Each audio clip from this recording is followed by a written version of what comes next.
ప్రతి రాష్ట్రంలో ప్రభుత్వాలు కొంతమంది శాస్త్రజ్ఞులను ఏర్పాటు చేసుకుని సృష్టిని పరిశోధిస్తున్నారు.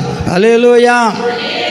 సృష్టిని వారు ఎంత పరిశోధించినా వారికి అంతు పట్టట్లేదండి.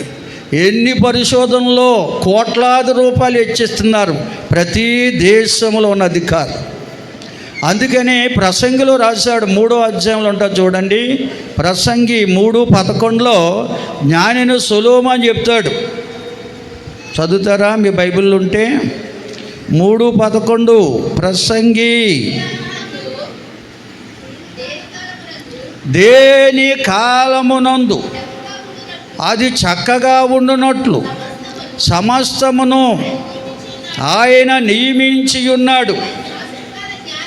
ఆయన శాశ్వత కాల జ్ఞానమును నరుల హృదయములో ఉంచి ఉన్నాడు. కానీ దేవుడు చేయు క్రియలు పరిశీలనగా తెలుసుకొనుటకు ఆ జ్ఞానం సరిపోదంట. హల్లెలూయా. ఎంత జ్ఞానం ఇచ్చాడు? శాశ్వత కాలము ఉండే జ్ఞానం. శాశ్వత కాలం ఉండే జ్ఞానాన్ని మానవ హృదయాలకు దేవుడు ఇస్తున్నాడు. కానీ దేవుని కార్యాలు తెలుసుకున్నటకు ఆ జ్ఞానము సరిపోదు. దేవుని స్తోత్రం. ఎందుకంటే మన దేవుడు అనంత జ్ఞాని. హల్లెలూయా. ఆయన కార్యాలు ఆశ్చర్యము. ముక్కలు ఎన్ని గంపలెత్తారు అని వారిని అడిగారంట. వారంటారు 12 అన్నారట. ఆయనతో చెప్పి, అయితే 4,000 మందికి 7 రొట్టెల మీద విరిచి పంచి పెట్టినప్పుడు మన మిగిలిన ముక్కలు ఎన్ని గంపలెత్తారు అని అడిగారట. వారంటున్నారు 7 అన్నారట. అందుకు ఆయన మీరేంటోనో గ్రహింపగా ఉన్నారా అన్నాడు. స్తోత్రం చెప్పండి. ఆనాడు ఈనాడు దేవుని నమ్ముకొని పిల్లలు అలాగే ఉండిపోయారండి.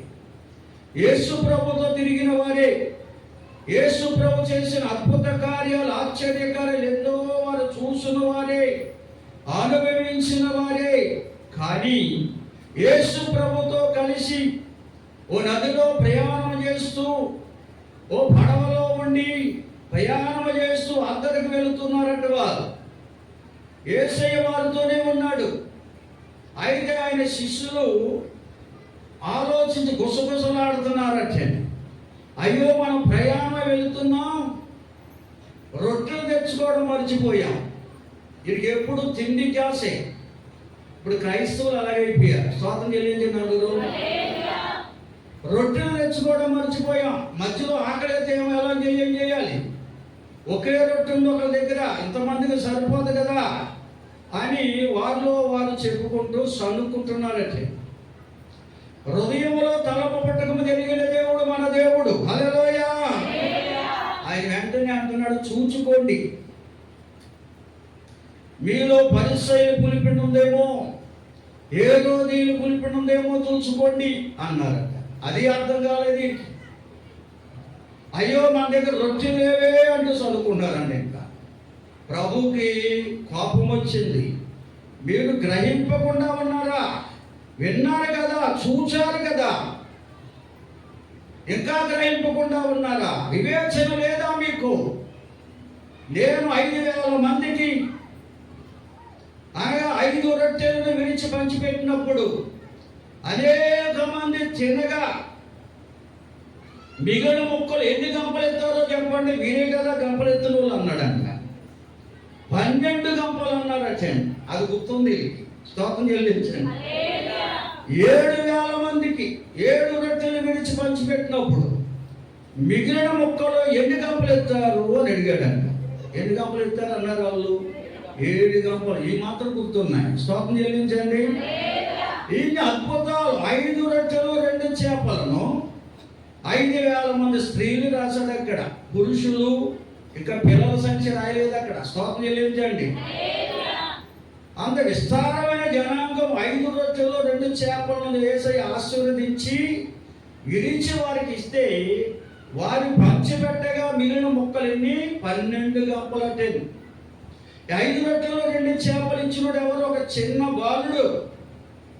ఆ రొట్టెలను ఆ చేపలను ఇచ్చినటువంటి ఆ బాలుడు 5 రొట్టెలు 2 చేపలే యేసయ్యకి ఇచ్చాడు, కానీ 12 గంపల ఆశీర్వాదం పట్టుకెళ్ళిపోయాడు. దేవుని స్తోత్రం, హల్లెలూయా. అంటే దేవునికి మనం ఇస్తే ఆయన ఎంత ఇస్తాడో చూడండి. 5 రొట్టెలే 2 చేపలు ఇచ్చాడు చిన్న బాలుడు. యేసయ్య అతనికి ఎన్ని ఇచ్చాడు? 12 గంపల నిండా. అంత గొప్ప ఆశీర్వదించే ఆశ్చర్యకరుడండి. స్తోత్రం చెల్లిద్దాం. మరొక చోట 7 రొట్టెలను విరిచాడు యేసయ్య. అక్కడ 7,000 మంది తిన్నారు.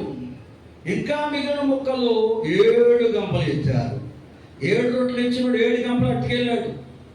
5 రొట్టెలు ఇచ్చినోడు 12 గంపలు అట్టుకెళ్ళాడు. దేవుని స్తోత్రం చెబుదామా? మనం దేవునికి ఇవ్వడం ఏదో లెక్కలేస్తాం, ఆలోచిస్తాం. రాత్రి దైవ సేవ చెబుతూ ఫిలిప్పు లెక్కలేస్తాడు అన్నాడు. స్తోత్రం చెల్లించండి. ఆ ఫిలిప్ గారు లాంటి వాళ్ళు ఎక్కువైపోయినాడు సంఘాల్లో. దేవుని స్తోత్రం చెబుదామా? అయ్యో దేవుడికి ఇచ్చేస్తే ఎలాగా రేపు సంఘాలు కూడా లెక్క లేకుండా దేవుడికి ఇచ్చేటప్పుడు. కనుక దేవునికి ఇచ్చేటప్పుడు మనస్ఫూర్తిగా ఇస్తే దేవుడు ఎంతగా ఆశీర్వదించాడో చూడండి. 5 రొట్టెలు ఇచ్చిన వాడికి 12 గంపలు వచ్చాడు. ఆ గంపలట ఆ యొక్క చిన్నవాడి ఇంటికే పంపాలి. దేవుని స్తోత్రం. 7 గంపలు కూడా 7 రొట్టెలు ఇచ్చిన ఇంటికే పంపారు. దేవుని స్తోత్రం చెబుదామండి. దీన్ని ఆశ్చర్యాలు ప్రభువు వారి శిష్యుని ఎదుటే చేశాడు. వారు విన్నారు, కళ్ళారా చూశారు. అయినా కానీ అటువంటి యేసయ్య, ఆశ్చర్యకరుడైన యేసు, అద్భుతాలు చేసే యేసు వారితోనే దోదలో ఉన్నాడు. కానీ యేసు వైపు చూడలేదండి, వీళ్ళు రొట్టెల వైపు చూస్తున్నారు. స్తోత్రం చెబుదామండి. హల్లెలూయా. కనుక దేవుని కార్యాలు మనం మరిచిపోయే వారంగా ఉండకూడదండి. ఆయన ఆశ్చర్య కార్యాలు చేసే దేవుడు, ఏమీ లేని మనకు అన్ని ఇచ్చే దేవుడు. హల్లెలూయా. ఇది మనం మరిచిపోకూడదు. ఇటువంటి విశ్వాసం ఎవరికైతే ఉంటుందో ఏమీ లేని వారికి అన్ని సమృద్ధిగా ఇది ఇచ్చేస్తాడు. హల్లెలూయా. ఈ అనుభవంలోనికి కడవరి దినాల్లో మనందరం రావాలి. ఈ 3 దినాల ఉపవాస ప్రార్థనలో కూడా, కూడికల్లో కూడా తన దాసుల నుంచి ప్రభు ఏ మాటలు బయలుపరుస్తూ వచ్చాడు. ముగింపు కూడికలో కూడా ఆయన ఆశీర్వాదం ఎలా పొందుకోవాలో ప్రభు చెబుతూ వచ్చాడు. దేవుని స్తోత్రం, హల్లెలూయా. కనుక ప్రియులారా గమనించాలి, మనం ఆయన ఎంత ఆశ్చర్యకరుడో మనం గ్రహించాలి. మనం ప్రభు నమ్ముకున్న తర్వాత మన జీవితంలో ఎన్నెన్నో కార్యాలు ప్రభు చేశాడు. మన బిడ్డల జీవితాల్లో, మన జీవితాల్లో, మన కుటుంబంలో ఎన్నెన్నో కార్యాలు ప్రభు చేశాడు. అవి మనం మర్చిపోకూడదు. మరువక విడువక నిత్యమైన స్మరించే వారంగా ఉండాలి. అప్పుడే ఆయన ఆశీర్వాదాలు మనకు అధికంగా ఇస్తాడు. స్తోత్రం చెబుదామా? ఎందుకంటే మనకు ఒక పేరు ఉందండి, దేవుని ఆశీర్వాదములకు వారసులుగా పిలువబడిన వారు అంటున్నాం. ఆయన ఆశీర్వాదాలన్నీ మన సొంతం. దేవుని స్తోత్రం. ఆ సొంతం అవ్వాలంటే ఆయన ఆశ్చర్య కార్యాలను నీవు మరువక నిత్యము స్మరించే అనుభవం ఉండాలి. అటువంటి స్మరణ మనలో ఉంటే లేదనే విచారం రాదు, ఉన్నదనే గర్వము రాదు. నీకున్నది దేవుడు ఇచ్చింది కనుక నీకెందుకు వస్తుంది గర్వం? ఏది లేదని విచారం ఉండకూడదు. ఎందుకంటే ఏమీ లేని మనకు అన్ని ఇచ్చే దేవుడు ఆయన. దేవునికి స్తోత్రం. ఎందుకంటే మనకేం కావాలో ఆయనకు తెలుసండి. మన మనసులో ఆలోచన పట్టకముందు ఎరిగిన దేవుడు. చూడండి, మత్తయి రాసిన సువార్తలో 12వ అధ్యాయము 38వ వచనం చదవండి దయతో. 12:38 మత్తయి రాసిన సువార్త. అయ్యో, ఒక్కరు చదివితే నాకు అర్థమవుతుంది. శాస్త్రులలోను పరిసయ్యులలోను కొందరు బాధకుడా, నీ వలన ఒక సూచక క్రియ చూడగోరుచున్నాము అని ఆయనతో చెప్పగా, ఆయన ఇట్లనను, వ్యభిచారులైన ఈ చెడ్డ తరము వారు సూచక క్రియలు అడుగుచున్నారు. ప్రవక్త అయిన యోనాను గూర్చిన సూచక క్రియే గాని మరే సూచక క్రియలు వారికి అనుగ్రహించబడదు. యోనా 3 రాత్రింబవళ్ళు తిమింగలము కడుపులో ఎలాగుండెనో అలాగే మనుష్య కుమారుడు 3 రాత్రింబవళ్ళు భూగర్భములో ఉండును. నేనేవారు యోనా ప్రకటన విని మారో మనస్సు పొందిరి గనుక విమర్శ సమయమున నేనేవారు ఈ తరము వారితో నిలవబడి వారి మీద నేరస్థాపన చేయుదురు. ఇదిగో యోనా కంటే గొప్పవాడు ఎక్కడ ఉన్నాడు. అందరూ స్తోత్రం చెల్లించండి. యేసు ఎవరంటే యోనా కంటే గొప్పవాడు. యోనా కేవలం ప్రవక్త. యేసయ్య దేవుని కుమారుడు, మనుష్య కుమారుడికి వచ్చిన దేవుని కుమారుడు. దేవుని స్తోత్రం. హల్లెలూయా. యేసు ప్రభువారు శరీరధారిగా భూలోకములో సంచరిస్తున్న దినాలవి. కొందరు శాస్త్రులు పరిసయ్యులు యేసు ప్రభు వద్దకు వచ్చారట. వచ్చి బాధకుడా, నువ్వెన్నో ఎక్కడెక్కడో ఎన్నో అద్భుతాలు చేస్తున్నావు, సూచక్రియలు చేస్తున్నావు, మరి మన గ్రామంలో కూడా మన పట్టణంలో కూడా చేయొచ్చు కదా అని అడిగారట. ప్రభు చెప్పిన మాట ఎంత ఘాటైన పదం వాడాడు చూడండి. ఆయన వ్యభిచారులైన ఈ చెడ్డ తరము వారు సూచక్రియలు అడుగుతున్నారు. హల్లెలూయా. ఎందుకంటే శాస్త్రులకు పరిసయ్యులకు యేసు ఎవరో తెలియదు. యేసు ఎవరో తెలియదండి. యేసు వద్దకు వచ్చారు. ఏ చేయని సూచక్రియలు అడుగు చేయమని అడుగుతున్నారు. యేసు ఎవరో ఎరిగి ఉంటే సూచక్రియలు అడగము. హల్లెలూయా. ఇదిగో మా అమ్మాయి వివాహము దేవుడు జరిగిస్తే నేను బాప్తిసం పొందుతానని చెప్పేవారు చాలా మంది. నాకు ఇల్లు లేదు, ఇల్లు కట్టబడితే, ఉద్యోగం లేదు, ఉద్యోగం వస్తే, నేను చదువు తగిన ఉద్యోగం దొరికితే ఎవరి గడ్లు యుక్తి దేవుడికి సవాలు ఇస్తారండి. అప్పుడు పొందుతారంట. నువ్వు పొందకపోతే ఎంత, పొందితే ఎంత. స్తోత్రం చెల్లించండి అందరూ. నీవు నిత్యత్వాన్ని పొందాలంటే పొందడం తప్పదు. దేవుని స్తోత్రం చెల్లించండి అందరూ. హల్లెలూయా. కనుక శాస్త్రులు పరిసయ్యులు సూచక్రియలు అడుగుతున్నారు. ప్రభు ఎవరో ఎరగిన వారే అడుగుతారు సూచక్రియలు. నిజంగా ప్రభుని కూర్చొని వేడికి ఉంటే నువ్వు సూచక్రియలు అడగవు. ఎందుకంటే అడగక ముందే ఆయన ఇస్తాడు. హల్లెలూయా. అడగక ముందే అక్కర్లు తీర్చే దేవుడు ఆయన. మనకేం కావాలో అది చేస్తాడు. ఊహించని కార్యాలు ఎన్నో మన జీవితంలో జరిగిస్తాడు. కనుక ప్రియులారా గమనించాలి. ప్రభువును నువ్వు ఎరిగి ఉంటే, ఆయన సమస్తమును జరిగించే దేవుడు అని ఎరిగి ఉంటే, ఆయన ఆశ్చర్యకరుడని, అద్భుతాలు చేసే దేవుడని, లేని వాటిని ఉన్నవాటిగా చేయగల సమర్థుడు, శక్తిమంతుడని నీవు ఎరిగి ఉంటే సూచక్రియలు అడగవు. ఇది చేస్తే ఇలా చేస్తే నేను దేవుని మందిరానికి వస్తాను, నాకు స్వస్థత వస్తే దేవుని మందిరానికి వస్తాను, నా పొదుపు తీరితే దేవుని మందిరానికి వస్తాను, ఇది చేయమనండి దేవుణ్ణి. ఇది సూచక్రియలు. యేసు అంటే ఎరగిన వారు చేసే పనులని. స్తోత్రం చేయలేదండి అందరూ. ఎక్కడగా స్తోత్రం చెబుతారా? హల్లెలూయా. హల్లెలూయా. ప్రభువారు అన్నారు, వ్యభిచారులైన అనగా వ్యభిచారం చెడదామని ఎందుకన్నాడంటే, నేను ఎవరో మీరు ఎరగకుంటే ఇప్పుడు మీరు లోకం వైపే చూస్తారు. లోకాన్ని ప్రేమించే వారికి వరకు ఆ యొక్క ఘాటైన పదం వాడాడు ఆయన. యేసు వద్దకు వచ్చిన వారు యేసు ఎవరో ఎరిగి ఉండాలి. యేసుని గురించి తెలుసుకుని ఉండాలి. హల్లెలూయా. అందుకే జ్ఞాపకం చేస్తున్నాడు ఆయన. యోనాను గూర్చిన సూచక్రియ తప్ప మరే సూచక్రియ జరగదు. ప్రవక్త యోనాను గూర్చిన సూచక్రియ. ఎందుకంటే యోనా తిమింగలం గర్భములో 3 దినాలు ఉన్నాడు. ఆ 3 దినాలు ఉండి తిమింగలము కడుపులోంచి యోనాను కక్కివేసింది ఒడ్డిని. అంటే యోనా పునరుద్ధాన శక్తి పొందుకున్నాడు. హల్లెలూయా. అంటే చనిపోయి బ్రతికాడు.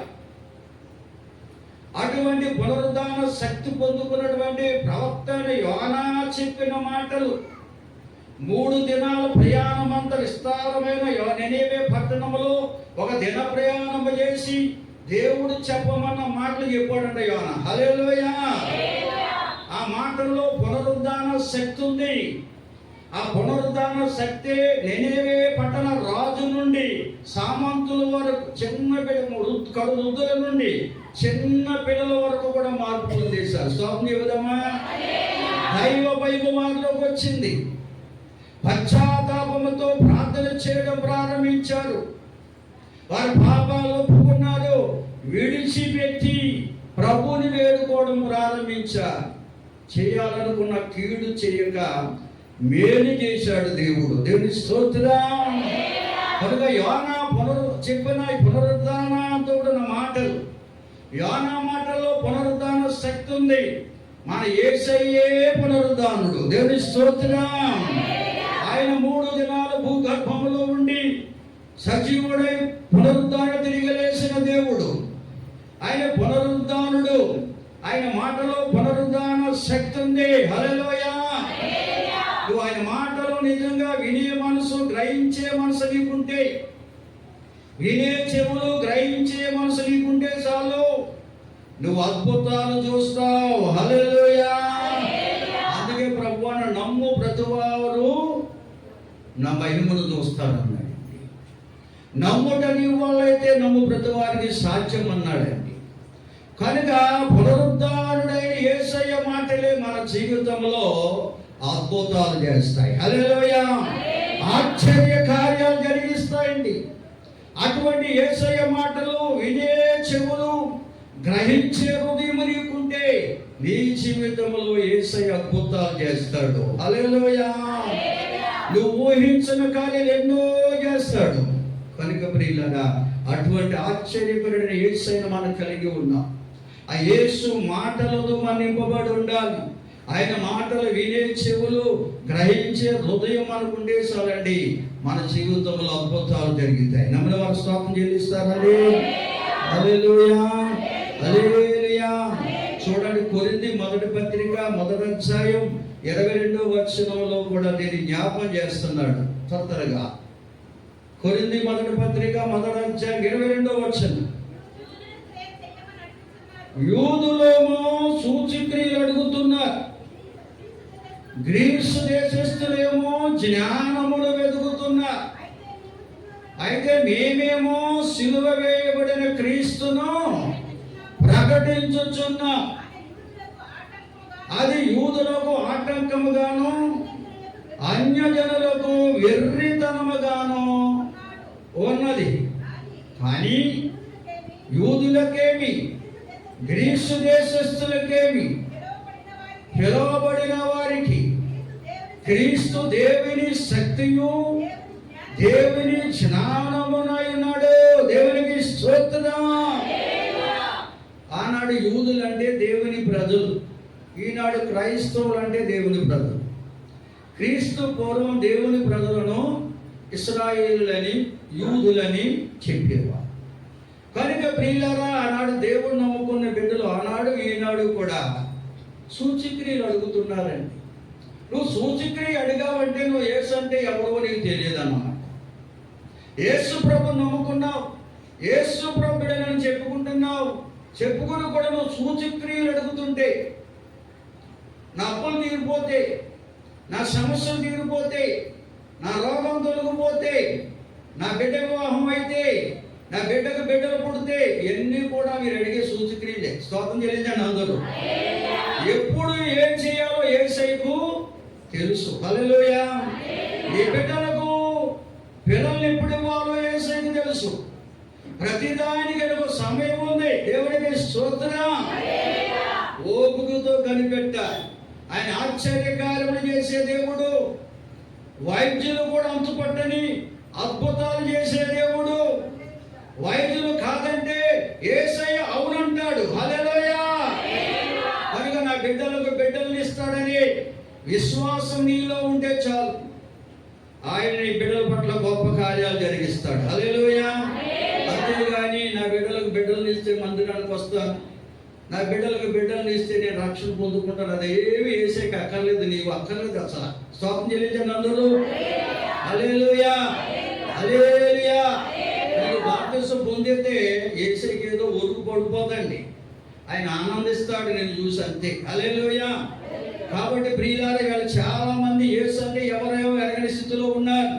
ఆయన నమ్ముకున్న సోదరి సోదరుడా, ఆయన ఆశ్చర్య కార్యాలు చేసే దేవుడు, నా ప్రభువు నా కుటుంబంలో కొదువును తీరుస్తాడని, నా బిడ్డలను దీవిస్తాడని, నా ప్రతి అవసరతను మహిమలో తీరుస్తాడని విశ్వాసం నీకుంటే చాలు, నీ కుటుంబంలో అద్భుతాలు చేస్తాడు. హల్లెలూయా, హల్లెలూయా. కనుక ఆనాడు యూదులు సూచక్రియలు అడిగారు, ఈనాడు క్రైస్తవులు కూడా సూచక్రియలే. గ్రీసు దేశస్తులు అంటే దేవుణ్ణి ఎరగనివారు, దేవుణ్ణి నమ్ముకున్నవారు సూచక్రియలు అడుగుతున్నారు. దేవుణ్ణి నమ్ముకున్న వాళ్ళేమో జ్ఞానముని వెతుకుతున్నారట. వారు లోక జ్ఞానంతో దేవుణ్ణి వెతుకుతున్నారట. వాళ్ళ జ్ఞానం ఎన్నటికీ దేవుణ్ణి వారికి పరిచయం చేయలేదండి. ఈ లోక జ్ఞానంతో ఎంతకాలం మనం భక్తి చేసినా దేవుణ్ణి తెలుసుకోలేదు. వాళ్ళే గ్రీసు దేశస్తులు అన్నారు. స్తోత్రం చెల్లించండి అందరూ. హల్లెలూయా. అయితే యేసుక్రీస్తు వారు ఆ సిలువ వేయబడిన క్రీస్తే, ఆ సిలువ వేయబడిన క్రీస్తే మన జీవితంలో అద్భుతాలు చేసేవాడు. హల్లెలూయా. అందుకంటాడు, మేము సిలువ వేయబడిన క్రీస్తును ప్రకటిస్తున్నాం. ఆయన ఎందుకు సిలువ వేశారో నువ్వు ఎరిగి ఉంటే, ఆయన ఎందుకు సిలువ యాగం పొందాడో నిజముగా నీవు ఎరిగి ఉంటే, ఆయన నా కొరకు నా పాపముల కొరకు ఏ పాపములను యేసయ్య సిలువలో శాపమయ్యాడని, సిలువలో ఆయన కార్చిన రక్తమే నా పాపానికి ప్రాయశ్చిత్తం అనుగ్రహించబడిందని, పాపినైన నన్ను పాపము నుంచి విడిపించిందని, నా కోసం ప్రాణం పెట్టిన నా ప్రభు నా ప్రతి అవసరత తీర్చడానికి ఆత్మస్వరూపిగా నాతోనే ఉన్నాడని నువ్వు గ్రహిస్తే, హల్లెలూయా. అందుకని సిలువ వేయబడిన క్రీస్తు కొత్త నువ్వు తెలుసుకోవాలి. కల్వరి శిలువ యాగము ద్వారా మన పాపానికి క్షమాపణ అనుగ్రహించాడు. మరణించి తిరిగి లేచి ఆత్మస్వరూపిగా మనతోనే ఉన్నాడు. హల్లెలూయా. ఎందుకంటే మన ప్రతి అవసరత తీర్చడానికంట. రోమా 8:31 ఉంటారు. సమయం లేదు కనుక తర్వాత చదువుకోండి. మన ప్రతి అవసరత తీర్చడానికంట, మన నిందలు తొలగించడానికంట, నీతిమంతులుగా తీర్చడానికంట. అంతేకాదు, లోకములో పాపములో పడిపోతున్నప్పుడు మనలను గద్దించి బుద్ధి చెప్పి లేవనెత్తి నడిపించడానికంటే. అంతేకాదు ప్రియులారా, మన కోసం మనిషి తిరిగి లేచిన యేసు తండ్రి కుడి పార్శ్వమున నుండి మన కొరకే నిత్యము విజ్ఞాపనము కూడా చేస్తున్నాడు. ఈ సత్యాన్ని మనం గ్రహించాలి. ఆయన ఎంత ప్రేమమయుడో మనం గ్రహించాలి. ఆయన ప్రేమ నిజంగా అటువంటి క్రీస్తు కల్వరి ప్రేమను మనం కలిగి ఉంటే, ఆ ప్రేమమయుడు యేసును కలిగి ఉంటే, వస్త్రహీనత అయినా, ఉపద్రవమైన, ఖడ్గమైన, ఎటువంటి భయంకర పరిస్థితులు ఎదురైనా కానీ అవేవి మనలను క్రీస్తు నుంచి దూరపరచలేవు. దేవుని స్తోత్రం. హల్లెలూయా. కనుక ఆ ప్రభుని మనం స్మరించేవారు ఉంటాం. దాని మీద భక్తులు పాటలు రాశారు. అనుక్షణము నిన్నే, అనుక్షణము నిన్నే కొలుతూ పునరుద్ధానుడా. ఎందుకు అనుక్షణం అంట? వారానికి ఒక రోజు కాదు, లేకపోతే దినం లేదు అక్కడ, అనుక్షణం. స్తోత్రం చెల్లించండి అందరూ. అటువంటి ప్రభువునందు విశ్వాసం నీలో ఉంటే, నా కోసం ఆయన ప్రాణం పెట్టాడు, నాకు ఆయన కార్చిన రక్తం ద్వారా విమోచన దొరికింది, ఆయన సజీవుడైన దేవుడు, మరణము నుంచి తిరిగి లేచిన వాడు, ఆత్మస్వరూపిగా నాతో ఉన్నాడు, నా ప్రతి అవసరత తీరుస్తాడు, నా నిందలు తొలగిస్తాడు, నీతిమంతుడిగా నన్ను తీరుస్తాడు, నేను పడిపోతున్నప్పుడు లేవనెత్తి బలపరిచి నడిపిస్తాడు.